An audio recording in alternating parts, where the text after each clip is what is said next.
Good day, and welcome to the Blackstone fourth quarter and full year 2025 investor call. Today's call is being recorded. At this time, all participants are in a listen-only mode. If you require operator assistance, please press star zero. If you would like to ask a question, please signal by pressing star one. If you are using a speakerphone, please make sure your mute function is turned off to allow your signal to reach our equipment. At this time, I'd like to turn the conference over to Weston Tucker, Head of Shareholder Relations. Please go ahead. Great, thank you, and good morning, and welcome to Blackstone's fourth quarter conference call. Joining today are Steve Schwarzman, Chairman and CEO, John Gray, President and Chief Operating Officer, and Michael Chae, Vice Chairman and Chief Financial Officer. Earlier this morning, we issued a press release and slide presentation, which are available on our website. We expect to file our 10-K report later next month. I'd like to remind you that today's call may include forward-looking statements which are uncertain and may differ from actual results materially. We do not undertake any duty to update these statements.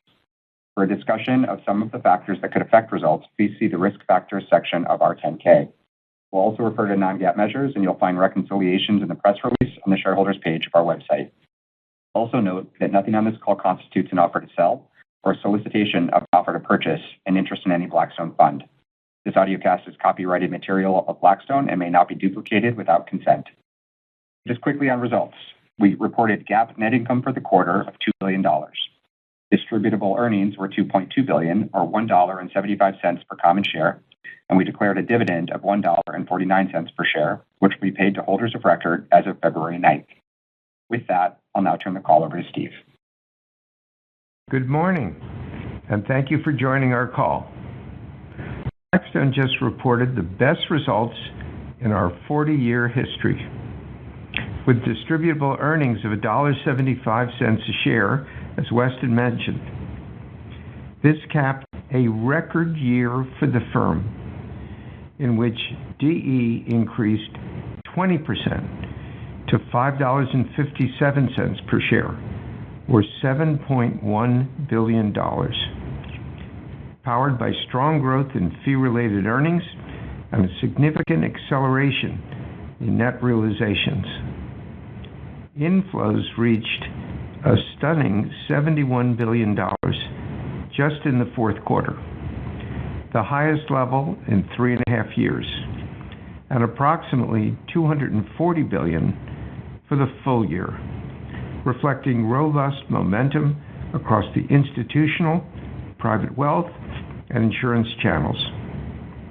Of particular note, our fundraising in private wealth increased 53% year over year in 2025 to $43 billion, and we expect strong inflows again in 2026 given our performance and continuous innovation.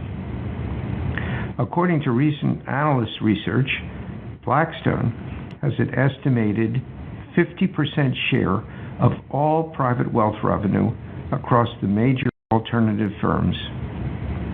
In total, the firm's fundraising success lifted assets under management 13% year over year to a new industry record of nearly $1.3 trillion.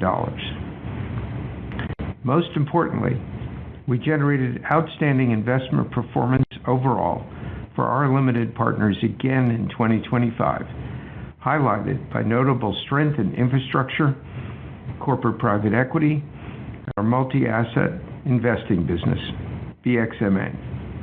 We achieved these results amid the turbulent year for markets, which was impacted by tariff uncertainty, geopolitical instability, and the longest government shutdown in U.S. history. Federal Reserve officials likened this backdrop to driving in a fog.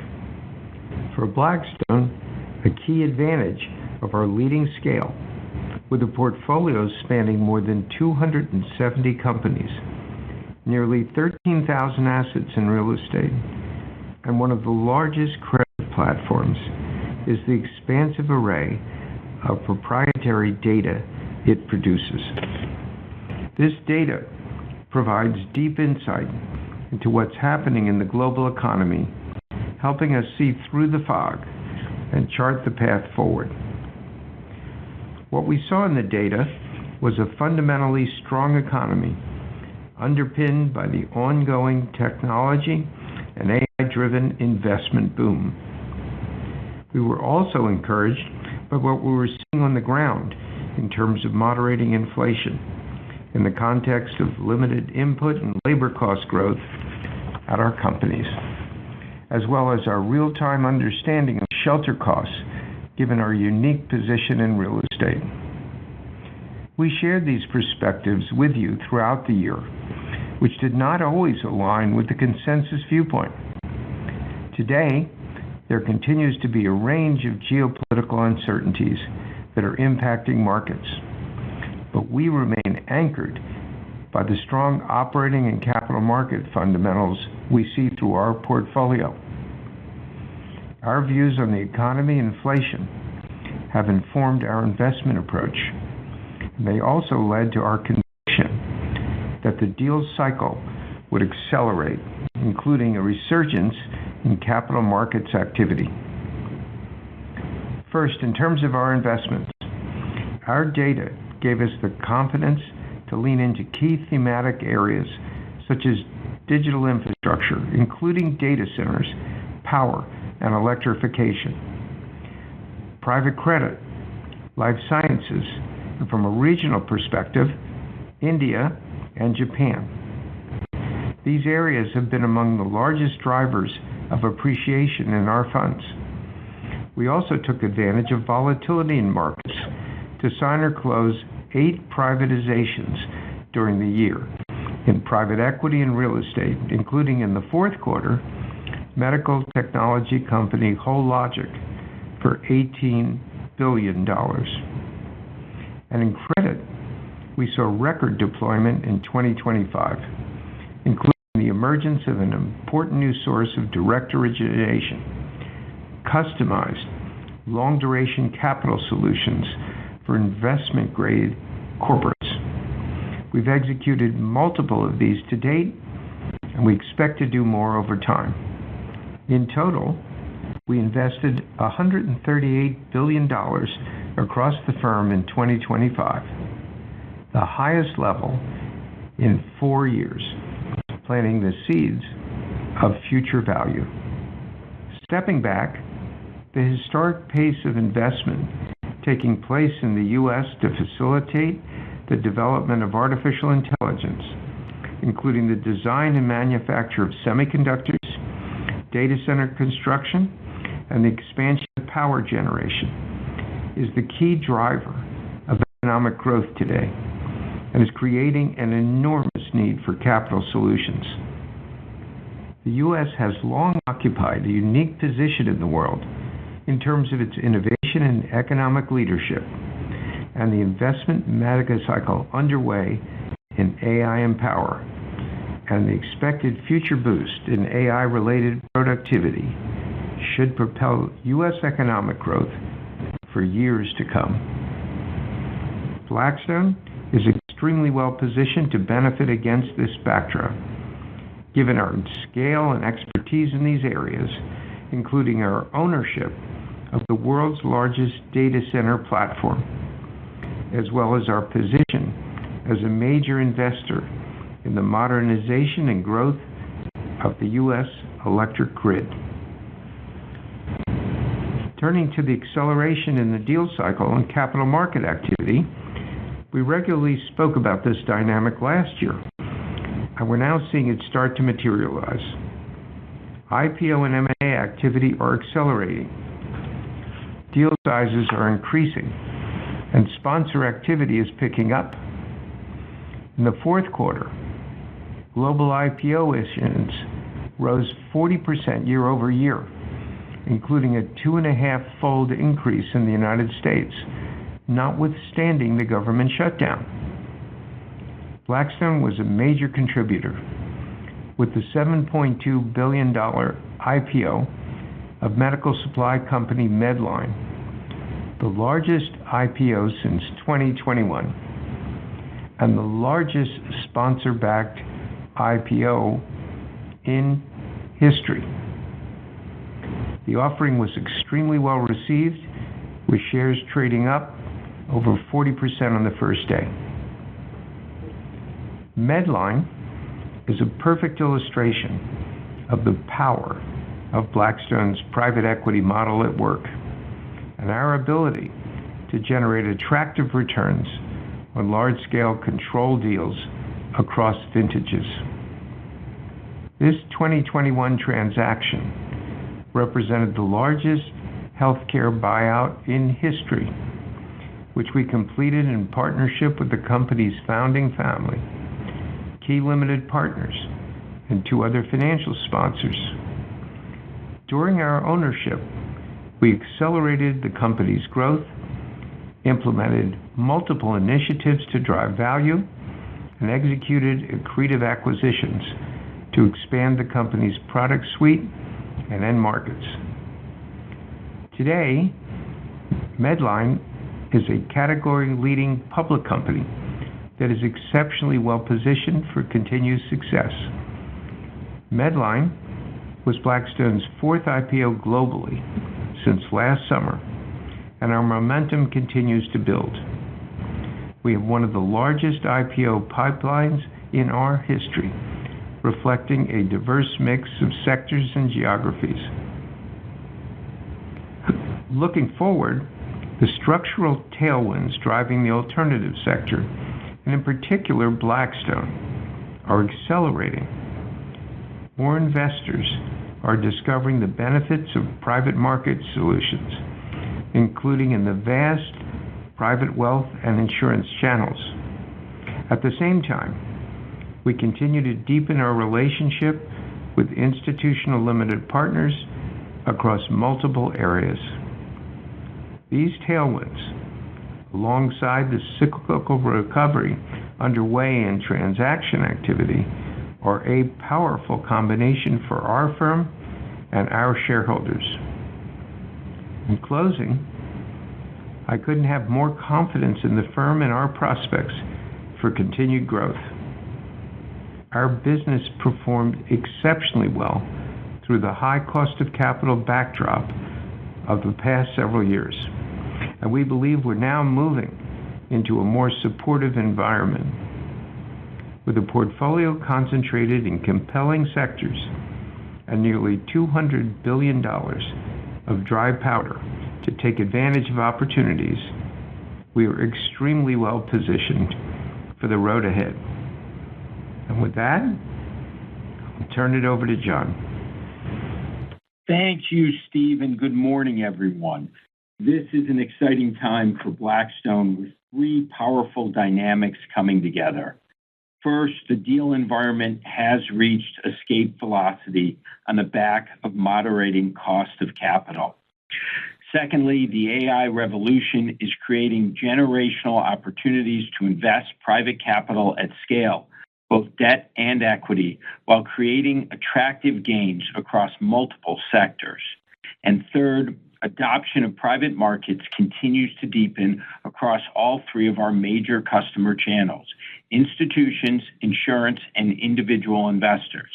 These dynamics are translating to outstanding results across the firm.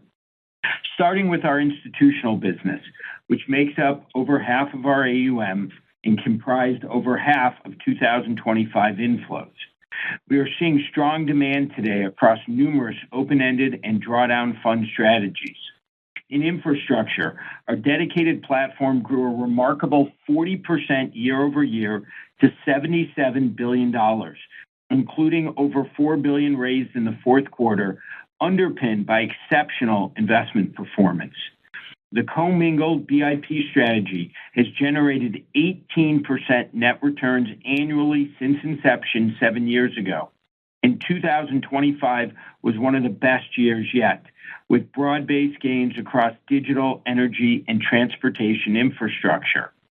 Our QTS data center business was again the largest single driver of returns for BIP, as well as in real estate.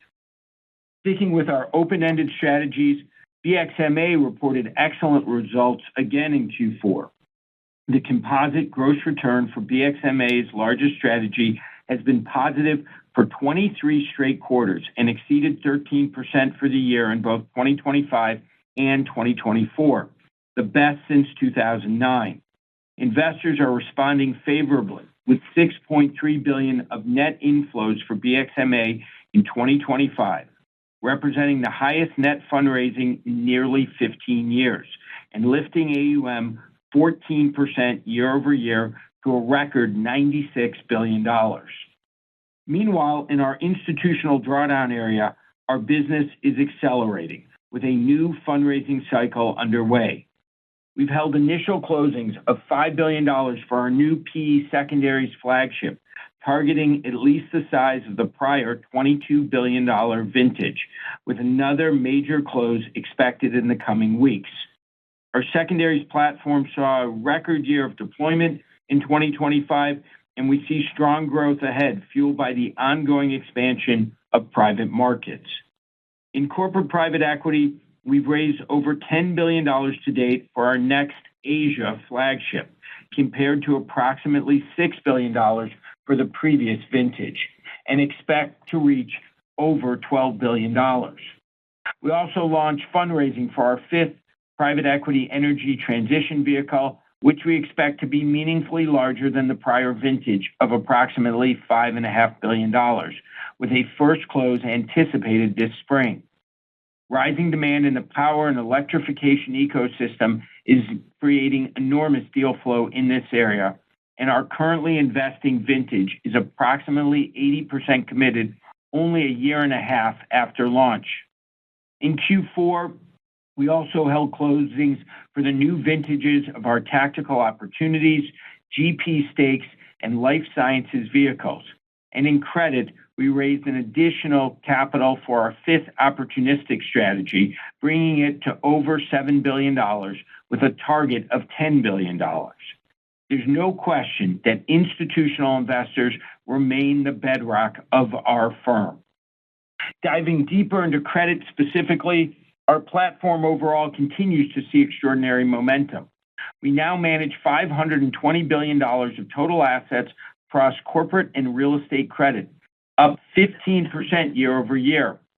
Inflows exceeded $140 billion in 2025, with strong fundraising across the institutional, insurance, and private wealth channels. Underpinning this demand, again, is investment performance. Our non-investment grade strategies in private credit and real estate credit delivered gross performance of 11% and 17%, respectively, for the year. Since inception 20 years ago, our non-investment grade private credit strategies have generated 10% net returns annually, double the return of the leveraged loan market with minimal losses.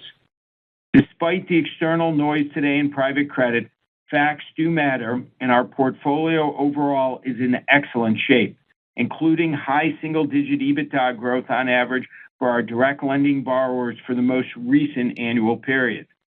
The backdrop remains favorable, with corporate profits growing, short-term rates declining, and transaction activity increasing. At the same time, we're benefiting from the massive secular shift underway towards investment-grade private credit, which we believe is in the earliest stages. We now manage $130 billion in this area, up 30% year over year.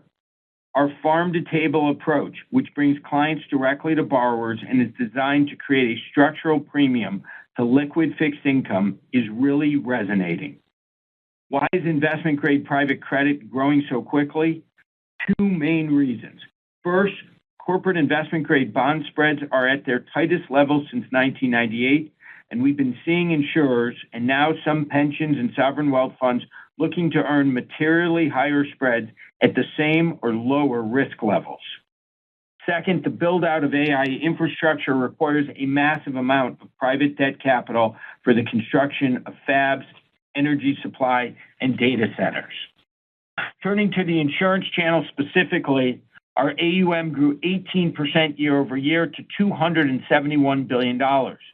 This remarkable growth is happening without taking on any insurance liabilities. Investors are responding particularly well to our open architecture model and the value we deliver. We placed or originated $50 billion of credits for our private IG-focused clients in 2025, which generated approximately 180 basis points of incremental spread versus comparably rated liquid credits. These results are more important than ever in an environment of tightening yields. Moving to the individual investor channel, where we are uniquely positioned given the breadth of our product lineup, our performance, and the power of our brand. Our AUM in private wealth grew 16% year over year to more than $300 billion and is up threefold in the past 5 years. In Q4, our total sales in the channel exceeded $11 billion, up 50% year over year. BCRED led the way with gross sales of $3.3 billion, while net inflows were $1.2 billion.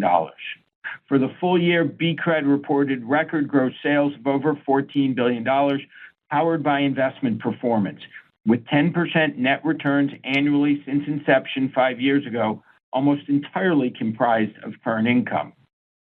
Our private equity flagship in this channel, BXPE, has also generated outstanding performance, achieving an annualized net return of 17% since inception. BXPE has grown to $18 billion in only 2 years, with its broad-based approach to our expansive private equity platform. Our infrastructure strategy in private wealth, BX Infra, is approximately $4 billion only 1 year after launch, with strong performance out of the gates. And BREIT delivered terrific results in 2025, underpinned by a net return of 8.1% for its largest share class, nearly 3 times the public REIT index. BREIT's portfolio position continues to drive returns, including its significant exposure to data centers.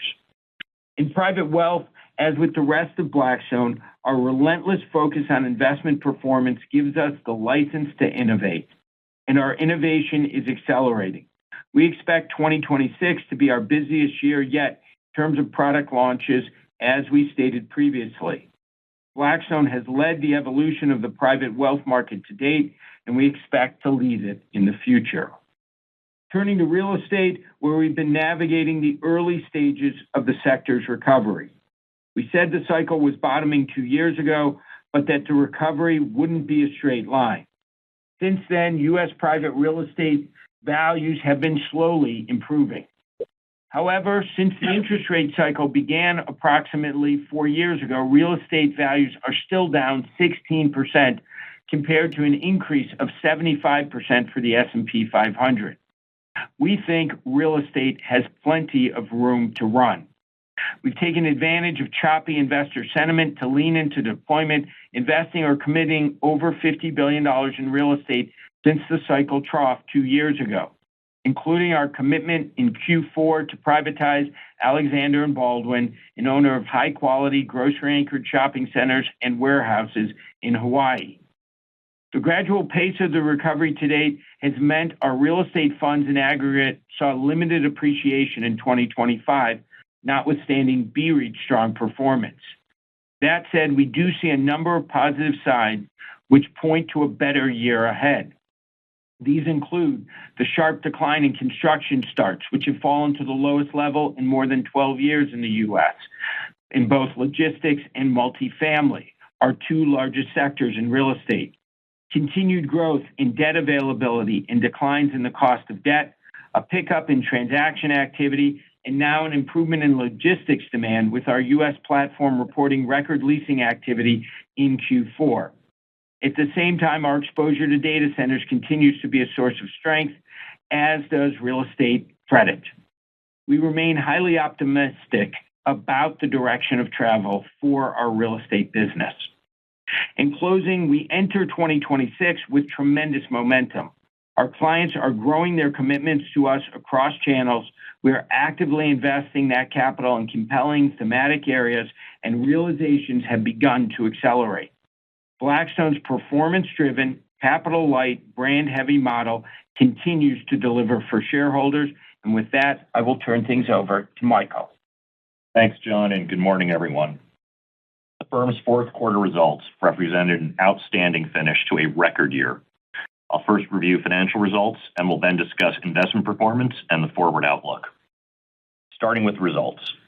The fourth quarter represented the best quarter of distributable earnings per share in the firm's history, as Steve highlighted, and one of the three best quarters of fee-related earnings. First, in terms of FRE, which reached $1.5 billion in Q4, or $1.25 per share. Management fees increased 11% year-over-year to a record $2.1 billion, underpinned by 10% growth in base management fees and a 27% increase in transaction and advisory fees. Base management fees for three of the firm's four segments, private equity, credit insurance, and multi-asset investing, on a combined basis grew 17% year-over-year in Q4, while in real estate, base management fees declined moderately. Fee-related performance revenues for the firm totaled $606 million in the fourth quarter, generated by a broad range of perpetual strategies led by BREIT, as well as BCRED and BXPE. The year-over-year comparison reflected the crystallization of over $1 billion of these revenues in our institutional infrastructure business in last year's fourth quarter, related to 3 years of accrued gains. Excluding this from the prior period, fee-related performance revenues grew significantly year-over-year, and FRE overall grew 24%. In terms of distributable earnings, we reported $2.2 billion of DE in the fourth quarter of 2025, or $1.75 per common share. Alongside robust FRE, net realizations increased 59% year-over-year to $957 million, the highest level in 3.5 years. Gross performance revenues exceeded $1 billion in the quarter, driven by a number of net realizations across the firm, including the sale of a portion of our stock in energy solutions company Legence, the sale of a stake in the City Center complex on the Las Vegas Strip, the monetization of certain royalty interests in our life sciences portfolio, and importantly, year-end crystallizations in BXMA and certain credit vehicles with respect to full year 2025 performance. BXMA specifically reported record performance revenues in Q4 of $465 million, up 38% year-over-year. We also closed the sale of the firm's 6% stake in Resolution Life in the fourth quarter in connection with the company's sale to Nippon Life, with the realized gain reflected in principal investment income. Turning to the full year. Despite numerous challenges in the external operating environment in 2025, Blackstone delivered record full-year results across distributable earnings, fee-related earnings, management fees, and assets under management, all of which have approximately doubled or more than doubled in the past 5 years. Distributable earnings grew nearly 20% to $7.1 billion. Fee-related earnings increased 9% to $5.7 billion. Management fees rose 12% to $8 billion, while FRE margin expanded over 100 basis points to the highest level ever for a full-year period. And net realizations grew dramatically in 2025, up 50% to $2.1 billion. Meanwhile, the firm's extraordinary breadth lifted AUM up 13% year-over-year to $1.275 trillion. At the same time, all of our key operating metrics accelerated in 2025. Inflows, capital deployed, total fund appreciation, and realizations. Net accrued performance revenues on the balance sheet, or store of value, increased 7% in 2025 to $6.7 billion.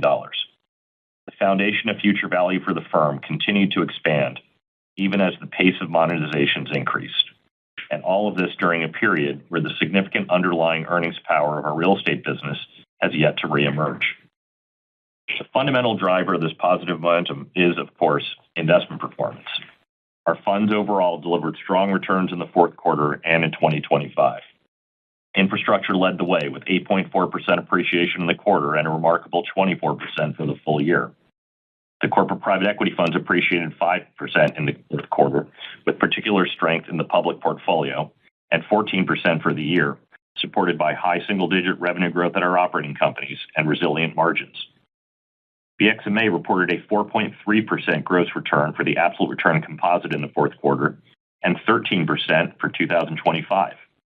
BXMA has delivered positive composite returns for the last 23 quarters, as John noted, and in each of the past 33 months, which is driving strong inflows and the segment's fifth consecutive quarter of double-digit year-over-year AUM growth in the fourth quarter. In credit, our non-investment grade private credit strategies reported a gross return of 2.4% in the fourth quarter and 11% for the full year, reflecting stable underlying credit performance. In our $160 billion plus global direct lending portfolio specifically, realized losses were only 11 basis points over the last 12 months.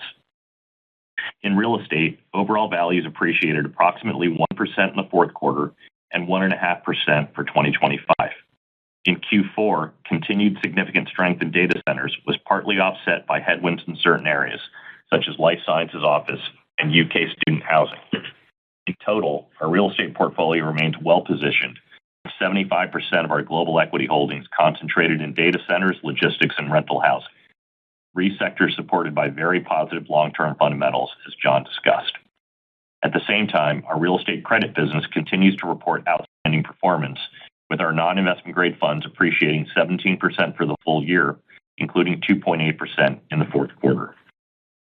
Moving to the outlook, the firm is advancing with significant momentum across multiple drivers.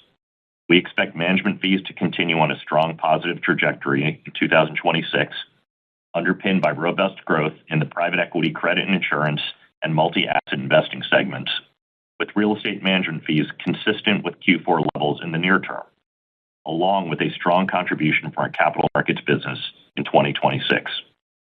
Meanwhile, the continued expansion of our platform and perpetual capital strategies overall is widening the aperture for generating fee-related performance revenues. In terms of net realizations, the backdrop has become much more constructive, as you've heard this morning.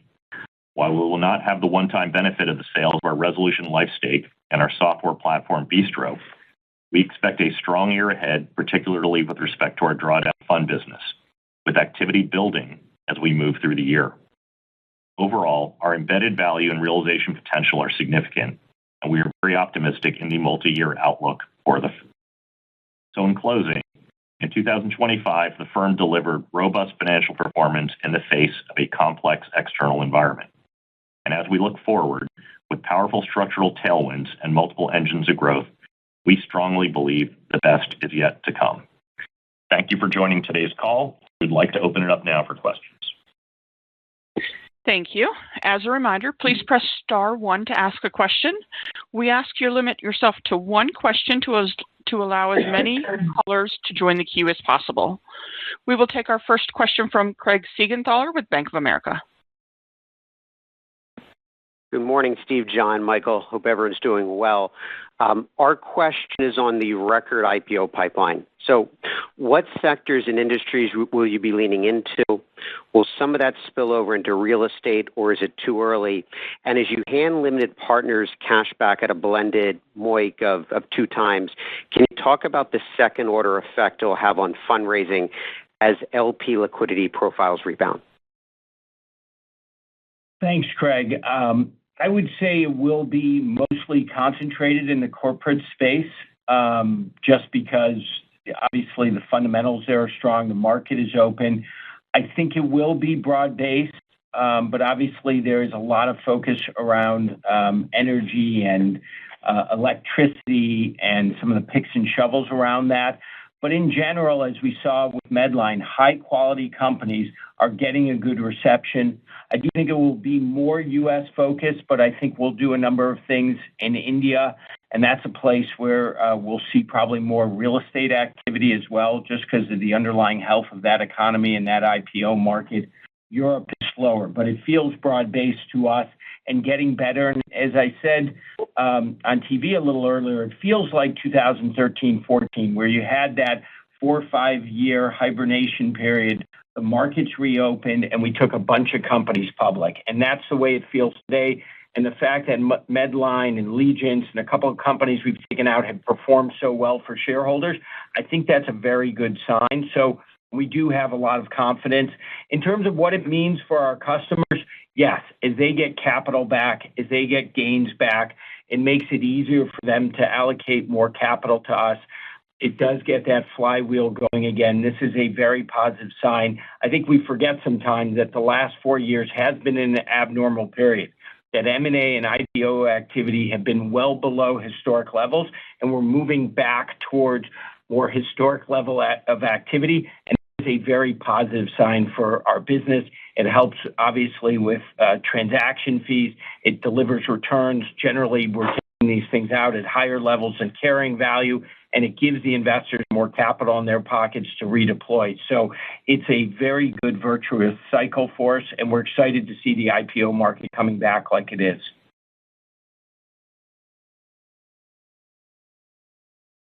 Thank you. We'll take our next question from Michael Cyprys with Morgan Stanley. Hey, good morning. Thanks for taking the question. I just wanted to ask about AI. You guys are obviously big investors in data centers and AI infrastructure, but just curious how you're deploying AI across your portfolio companies, what learnings you've had all along the way, what sort of impact you're seeing from this deployment, and how do you see this evolving over the next 12 to 24 months?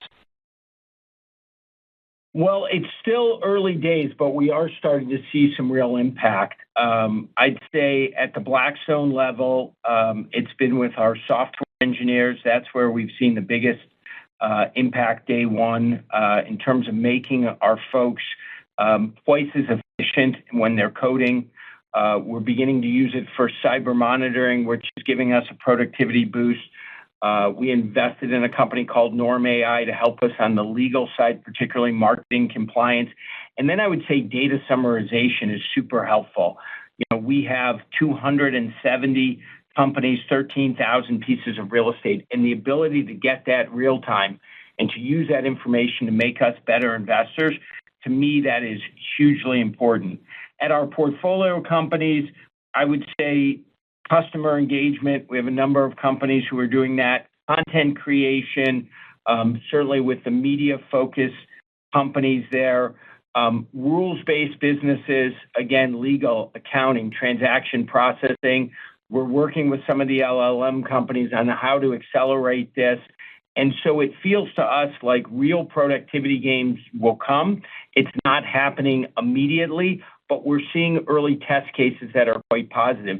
And this is one reason I'm optimistic about what can happen to earnings overall in the stock market and certainly across our portfolio companies. So we want to be really leaders in this space. We hired Rodney Zemmel, who ran AI at McKinsey, to help with this, and it is a huge focus for our firm. Thank you. We'll take our next question from Bill Katz with TD Cowen. Great. Thank you. Good morning. Just so curious, just coming back to the retail opportunity, certainly appreciate the big picture and your market share. One of the biggest pushbacks is as rates continue to work their way lower, the relative appeal of income-oriented vehicles is going down. So I was wondering, A, what are you hearing on the evolution of in the wealth market? And how would you be positioned if that trend were to continue? And maybe you could break that down in terms of maybe fleshing out your activity level you mentioned in your prepared remarks for 26 and what it might mean for products, geography, or incremental distribution opportunities. Thank you. Thanks, Bill. I think the place to start, of course, is the breadth of offerings we have. So one of the great things about our firm is we obviously have income, we have products that are income and growth, and we have growth-oriented products. So the fact that we have a very large-scale private equity vehicle, we've got this just starting out infrastructure vehicle, we have real estate, obviously we have credit as well. That's powerful if investors start to shift a little bit. But I think it's worth noting that I think the appeal of let's say, private credit is not just about absolute returns. It's also very much around relative returns and the return premium we can generate. So in the fourth quarter, our institutional investors in credit, we had record fundraising with them because of that premium, both in non-investment grade and investment grade. And if you think about when we started, for instance, BCRED, base rates were close to zero at that point, and yet we had significant flows. So the key to us, and if you look at what we've done in direct lending, let's say over 20 years, we've consistently outperformed what the leveraged loan and high yield market offers. That's why I think these products can continue to do quite well. Yes, there may be a little less demand for these at the margin because of lower absolute rates in the wealth channel, although the institutional clients are actually leaning more into the space now. And at the same time, obviously, equity-oriented products benefit in a meaningful way from lower rates. And I think one of the great things about our firm is we have the ability to capture that benefit across a wide range of equity products and things we own, both on the individual investor side and the institutional side. We'll take our next question from Alex Blostein with Goldman Sachs. Hey, good morning, guys.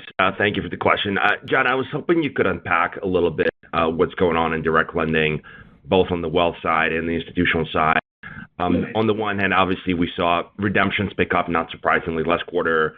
Gross sales on Gen 1 looks like they slowed down a little bit in BCRED still. So what's the sentiment from advisors? How long do you think this will continue on the wealth side of things? And then importantly, it looks like on the institutional, it's been almost the opposite, where your fundraising dynamics on the direct lending side quite strong. So help us understand kind of both of those markets as they stand today. Well, Alex, you characterized it well. On the institutional side, where they're looking at the fundamentals, and it's not the headlines and some of the noise here is not as impactful. Their confidence in what we're doing and their need in many ways is going up. So if you think about it on the insurance side, the fact that investment grade credit is at 71 basis points, corporate investment grade credit, which is the tightest level since 1998. The fact that we can bring our insurance clients an extra 180 basis points, which is what we did in 2025, obviously motivates them in this area. And similarly, as rates come down on the non-investment grade side, they still see the benefit of the incremental yield because of our farm-to-table model, that we can bring them as investors directly up to borrowers without all the origination, securitization, financing friction. And so that's helpful. On BCRED and wealth specifically, the numbers are, as you know, we raised $14 billion in BCRED last year. In the fourth quarter, it was $3.3 billion, despite the noise. We did see this uptick in redemptions, which is not a surprise, given all the headlines out there. Although, of course, it's very different than what we're seeing on the ground. In reality, yes, there will be losses in non-investment grade credit. The key, of course, is your portfolio healthy? Last year, we saw actually high single-digit growth in the EBITDA of our borrowers. The loan-to-values are sub 45%, and rates are coming down. So the credit metrics are healthy. The key remains, can we deliver a durable premium to what you can get in liquid credit?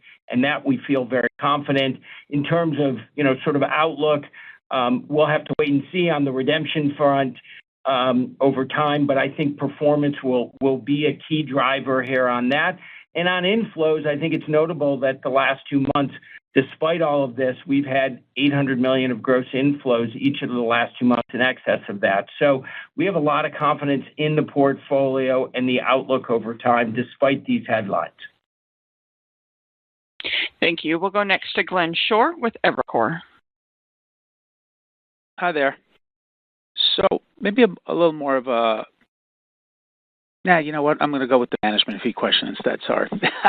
So I think we in consensus have that flattish near-term management fee growth that you talked about, but we also have a ramp in 26 and it ramps up even more in 27. So I guess I'm looking for you to talk to whenabouts you see the ramp and the why, meaning how much and when do you is it about the deployment of all the dry powder? How much do you see fee holiday running off and helping in over the next couple of quarters? Thanks very much. Sure. Well, look, overall, I think as I outlined in my remarks, you have this picture of overall strength, and in the private equity credit and BSMA segments, 17% base management fee growth in the fourth quarter year over year. You have that, really entering the year with significant momentum in those areas. To put a little more context around that and sort of the shape of the year and the period ahead, as you said, first, we have talked about our new drawdown fundraising cycle that is underway. We're actively fundraising for 5 PE drawdowns, among others. We're targeting over $50 billion for those in aggregate, where we expect it'll be materially larger than their respective predecessors in aggregate. And following what we expect to be the commencement of their respective investment periods in the first half of the year, and then fee holidays of different lengths, we expect all 5 to be fee earning by year end.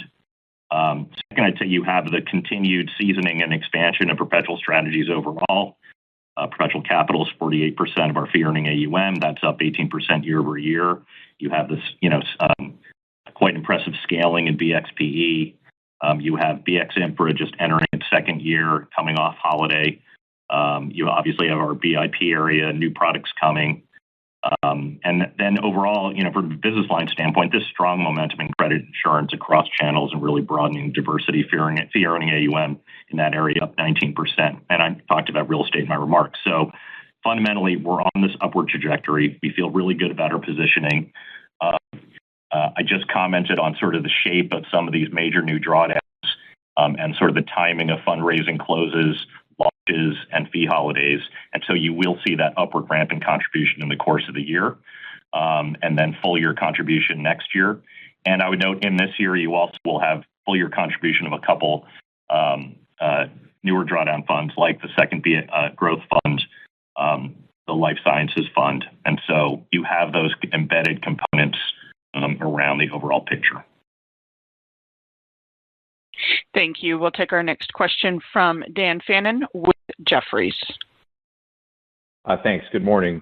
So, Michael, maybe just to follow up on that, in the context of all that growth, how you're thinking about FRE margin and the potential for expansion in 2026.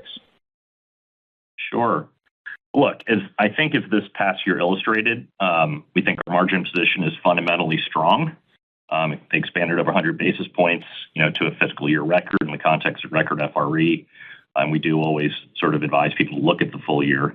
And as it relates to 2026, in terms of drivers to note, as we said before, there's a level of sensitivities to FERPers and transaction fees. And we think the setup for both of those are quite strong entering the year.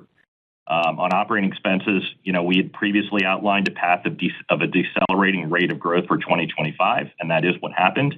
And we feel good about the continuation of that trend over time. All of this in the context of, quite healthy expected top-line revenue. So, at this stage in the year, you've heard me say it before, we would view the starting point again as margin stability with the potential for upside. So that's what I would sort of leave you with here in January. We'll take our next question from Brian Bedell with Deutsche Bank. Great. Thanks very much. Those last two questions were similar to mine. Maybe if I can extend it to 27, just because the ramp up happens more in the back half of the year, especially with the turn on of the various private equity funds and fee holidays. So, looking at base management fee growth of, probably 11% or similar in 26 to 25, again, just because the ramp is happening in the back half. But as we get into 27, does that portend an inflection point upward back to base management fee growth rates that are closer to what we saw in the 20 to 2022 cycle, versus the low double digit side? And then also, if I can layer in the FRE margin question for 27, is it fair to assume that if you have that accelerating revenue growth, obviously it depends on FERPers, but can you continue to scale that for FRE margin improvement in 27? And is there any ceiling you're thinking about for FRE margin in that context? Yeah, thanks, Brian. I would say overall, as you're hearing, we feel quite good about 2026, and we feel really good about 2027. Just overall across the business, from a fee-related earnings standpoint, as part of that fee-related performance revenues, with obviously the infrastructure, every 3-year large incentive fee happening late that year, with transaction fees over the next couple of years, around net realizations, certainly if this sort of market cycle we see continues, and with margins as well. So without getting too granular, certainly for a couple of years from now, that's the overall picture. And structurally, and in terms of the kind of timing of those new fundraisers I mentioned, and the fact that they'll contribute full year fees in 2027, and the other factors, and yes, around operating leverage, we feel quite good about it. Thank you. We'll go next to Mike Brown with UBS. Great. Hi, good morning. So in light of the DOL's proposed rules facilitating the alt in 401k plans last week, I just wanted to check in and see if you had kind of an updated view on how the market could start to open up and if you're expecting anything in 2026. And then just on a related note, where does the alliance with Vanguard and Wellington sit today? Is there any new developments to share on that front? So on the 401k front, we obviously have to wait and see what the administration puts out. There's a rulemaking process. So I would expect 26 is a year of sort of building and hopefully the rules coming out. And you know, I think you'll begin to see capital raising more in 27 on the 401k side.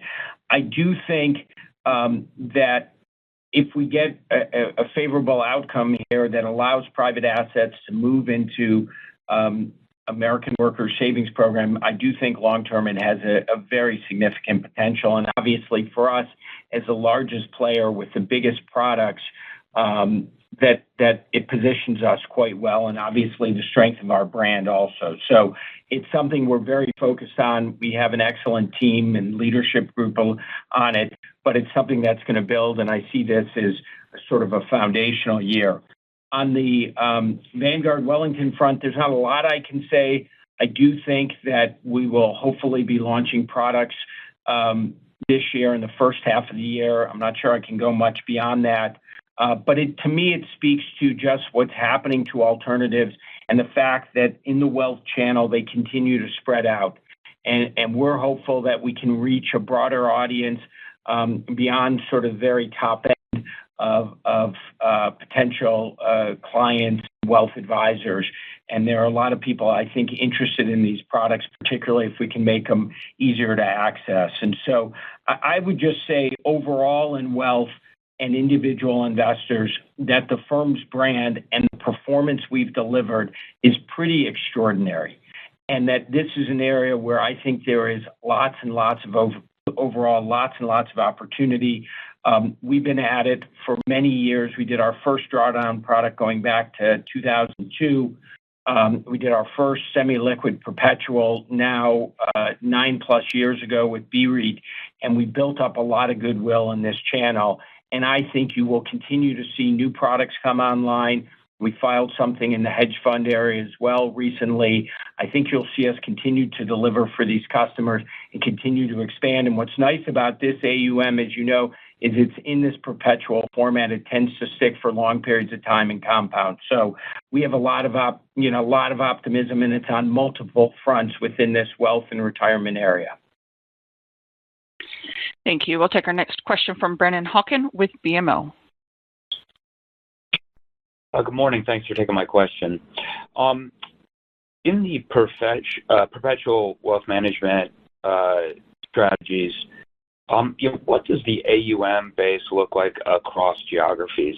Particularly interested in what the exposure is as far as Asia goes, Asian investors, and it would be great if you could to give that a breakdown by asset class. Thanks. Yeah. I don't know if we have that handy. What I would say is the vast majority of the capital comes from the U.S. and within Asia, I think the next biggest market for us globally is Japan, which is a market that obviously has long-term stickiness. And then we've had recent great success in Canada. We do have an investment base in Hong Kong and Singapore, and we're spreading out around the globe. But it continues to be a U.S.-dominated business, with Japan now a strong number 2 for us. We'll take our next question from Brian McKenna with Citizens. Great, thanks. So just a bigger picture question for me, as Blackstone has become bigger and bigger over the years, I mean, there's been some questions from time to time around your ability to keep generating strong outperformance. But if you look at your results over the past year, I think you could argue that fundamentals are only accelerating here, and then performance across most of the businesses is only getting better. I think this is a great example of why scale is so important in the industry. But as the company continues to grow from here, how do you make sure you continue to deliver for your investors and then also make sure you're preserving your culture across the firm? It's a great question. I would say we have a fierce drive at this place that starts with Steve at the top and a desire to deliver for our customers. The reason we've grown so much over 40 years is because we haven't lost sight of true north, which is delivering returns for our customers. And so for us, what we're utilizing is the enormous scale advantages in terms of insights coming from our companies, our real estate and infrastructure, and translating that into deployment of capital. And so you've seen this thematic push into AI infrastructure, both digital and energy infrastructure. You see this in geographically the big focus we've had in India, probably as the leading foreign investor there in private equity and real estate, our push into Japan as well, which has paid off for us so well in Asia overall. Our focus on secondaries and GP stakes and our knowledge of alternatives, using that to translate into terrific returns. Obviously, our enormous scale in real estate, which is a competitive advantage, and in credit, doing this on an asset-light basis, just based on our relationships with clients, and the ability to write these very large checks allows us, in our minds and in the numbers, to outperform. So I know everyone's always like, oh, larger is worse. I think in this environment, having more scale and more data is a meaningful moat. And we are trying to capitalize that for our investors each and every day. There is a very much of an entrepreneurial spirit in this place. There is a fierce sense of urgency and desire and will to win, and none of that is going away. And so I think the key thing to look at is we raised $71 billion of inflows in a quarter, $239 billion in a year, in what has still been a pretty tough environment, real estate lagging, the M&A and IPO market's not quite open yet, and look at what we're doing. So we think the future, as the world normalizes, cost of capital comes down, you have what's happening in the AI world, economy growing faster, productivity picking up, and us investing in sectors we really like. We think that will really get this flywheel going, which is why you hear this optimism on the call. We'll take our next question from Ben Budish with Barclays. Hi, good morning, and thank you for taking the question. I wanted to follow up on some of the discussion on the exit environment. I hear the optimism around the IPO opportunity in particular, but just curious if you could comment a little bit on what you're seeing regarding, financial and strategic sponsor-backed M&A. What does that mean for the near-term pipeline? I think your commentary about the ramp is more predicated on the IPO cycle just taking some time, despite the growing pipeline. But how are you thinking about other types of M&A? What should we expect maybe in the next couple of quarters? How should we be thinking about that? Thank you. Well, the strength in the stock market is certainly helping. We announced a defense contracting business that we sold in the fourth quarter, which was maybe it was early this year, maybe in the last couple of weeks, ARCA that we sold. And that was from a strategic. We do see strategics now, given the strength of their stocks, and the fact that the regulatory environment is much more conducive for M&A. There's more confidence as we've sort of normalized the approach in terms of evaluating antitrust issues. That's been very helpful. So I would expect a mix. IPOs are obviously helpful for a number of these companies, but I think we will see strategics. There was an announcement this week on the stake side where a large manager bought a smaller credit manager that we had a stake in. Again, that reflects an M&A environment that's improving. So I think it's fair to say it's on both sides. And then on real estate specifically, we did see a 21% increase in overall M&A activity in real estate. We talked about the strength in logistics. We've seen some of the stocks on the screen start to pick up. I would not be surprised as you start to get momentum in that space, particularly as you move towards the latter half of the year, you'll see a pickup there as well. So we did lean a lot into the IPO story, but I do think M&A and strategic sales will be there, and they'll continue to be financial buyers for some assets as well. Thank you. We'll take our next question from Steven Chubak with Wolfe Research. Hi, good morning, and thanks for taking my questions. I wanted to ask on the outlook for eCred flows. You cited the $700 million of equity raised in 4Q. Those flows appear to be accelerating. Was hoping you could speak to what the reception has been for the product, how you're approaching marketing the offering, given just a more complex regulatory apparatus in Europe, and as you think about your North Star, whether BCRED is a reasonable paradigm to anchor to as you think about how much this could scale over a longer horizon. Well, we're excited about the eCred product. Direct lending in Europe is a compelling area. The spreads are wider. The loan to values are lower. We've had a product that has delivered 10% inception to date returns in a lower rate economy in Europe. It is a harder place to distribute product because of the regulatory matrix that exists in Europe, but we are beginning to get more and more traction. Some of the new structures that have come out in the UK and on continental Europe, we believe will make it easier. And the fact that we've delivered this consistent performance. So I think this is a product that could scale. You know, it's not the size of the U.S. market, so I wouldn't have those kind of expectations, but certainly it's gone from raising, single-digit dollars or euros. Now, as you pointed out, $700 million in a quarter, and we have real positive momentum there. So it's an example, again, of the strength of our platform and the way it's globalizing and the growing receptivity to private assets, not only in the U.S., but around the world. And so this is one where we're going to just keep focusing on it, keep delivering strong returns, and I think it can consistently grow. Thank you. We'll take our next question from Ken Worthington with JP Morgan. Hi, good morning. Thanks for taking the question. Curious how you see the deployment opportunities developing in real estate this year, particularly core versus opportunistic. And you've got plenty of capital still in the latest flagship BREP funds. How does the deployment pipeline look for those funds this year? Well, I'd say it's been a little bit lumpy.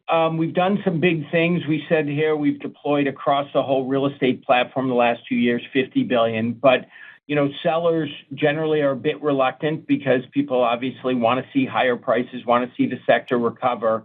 I think you'll continue to see us find some big things to do. I think we'll continue to invest in AI infrastructure and data centers in the space. I think we'll continue to look for privatizations because certain parts of the public real estate market are lagging. And then as values start to move up again and sellers become more motivated, I think we'll see transaction activity pick up. It's still very low relative to historic levels. And again, this is an asset class that's not going away. Real estate has fallen pretty far out of favor, and yet hard assets, apartments, logistics, beachfront hotels, they're definitely going to have, long-term demand. I would say I think the focus for us initially will be more on the opportunistic side, but over time here, I think you'll see more and more transaction activity. We'll take our next question from Arnaud Giblat with BNP. Good morning. I was wondering if you could carry on the real estate side. Could you talk a bit more about the outlook for performance in multifamily? I mean, I heard what you said with regards to the very low levels of new starts and potential from rate cap improvements bleeding into performance. But I was just wondering if you could develop a bit more what are the drivers you see that could help performance in multifamily. Thank you. What we've seen in multifamily in the U.S. has been pretty slow growth, in some cases modestly negative, but pretty flat the last couple of years as the absorption of construction and slower job growth just basically led to a relatively flat market. I think the good news sign goes back to this supply dynamic, which is, the starts are now down 2/3 from their peak. That takes a while to work through the system, but when you stop building new supply, that should be supportive of rental values over time. And again, this is a sector, so long as the population continues to grow, there's some aging of existing stock, there should be incremental demand and better fundamentals. We have seen an improvement over what we saw versus 6 months ago, 12 months ago. And again, the cost to own remains pretty high, which is pushing people into the rental area. So I would say overall, logistics is clearly in a better position today, which is our biggest asset class. Multifamily in the U.S., our second biggest area, is beginning to show some better signs, but that lack of new supply combined with a healthy economy should create a favorable dynamic as we work through this year. Our next question comes from Patrick Davitt with Autonomous Research. Hey, good morning, everyone. You talked about the increased demand for IG private credit, but mostly from institutional pools, as it seems like retail demand for those strategies has been slow to develop, just looking at BMAX and similar products from other managers. Do you think the relative yields or returns are too low relative to other products on the market, or is it something else? And then I guess looking forward, given your discussions and education process with the distributors, do you see a path to a meaningful uptick there as that process plays out? Thank you. So what I would say on the individual investor side, there clearly is more attraction to higher yielding products on credit relative to the institution who are just looking at a pure fixed income replacement. But I do think over time, these things will evolve. I mean, if you think about the evolution of alternatives, they really started at the highest level with, private equity and real estate private equity. And over time with institutions have also migrated into infrastructure and real estate and performing credit, non-investment grade, now investment grade. I would guess as alternatives mature over time and they're more and more accepted, you'll see a similar path. It may not happen overnight, but they won't just think about, I'm going to do an alternative just because I'm going to get a double-digit return. I think people will begin to recognize the benefit of a premium return over what I can get in liquid markets. But as it relates to fixed income, investment grade fixed income today, it's not there yet. Thank you. We will take our final question from Crispin Love with Piper Sandler. Thank you. Good morning, everyone. You announced the BREIT bonus shares early in the quarter. It's not huge, but first, how is the uptake on that special so far? And then was that driven by your opportunity to deploy capital in real estate? And then where are you most focused in that area for deployment? And then also just separately, how are your institutional investors viewing real estate? Is the interest improving, noticing a shift in sentiment? Thank you. Well, I definitely say that the institutional owners are much more open to hearing about real estate than they were, let's say, 2 years ago. That sentiment is starting to shift and getting better. On the individual side, we have seen some uptick in BREIT over the last year, but it's been modest. The motivation for the bonus shares was really about attracting more capital to invest into what we think will be a very favorable environment. We did have in December the best net flows into BREIT that we'd seen in more than 3 years. But at this point, I think it's still too early to see what the reaction is going to be. I think the key thing with BREIT, as with all these products, will be performance. So the fact that we posted something at 8.1% last year, which was well better than the public markets, well better than other private REITs, is important. We've got to continue to consistently deliver strong performance. I believe if we do that, we'll begin to see the flows pick up in BREIT over time. Thank you. With no additional questions in queue, I would like to turn the call back over to Weston Tucker for any additional or closing remarks. Great. Thanks, everyone, for joining us today, and look forward to following up after the call.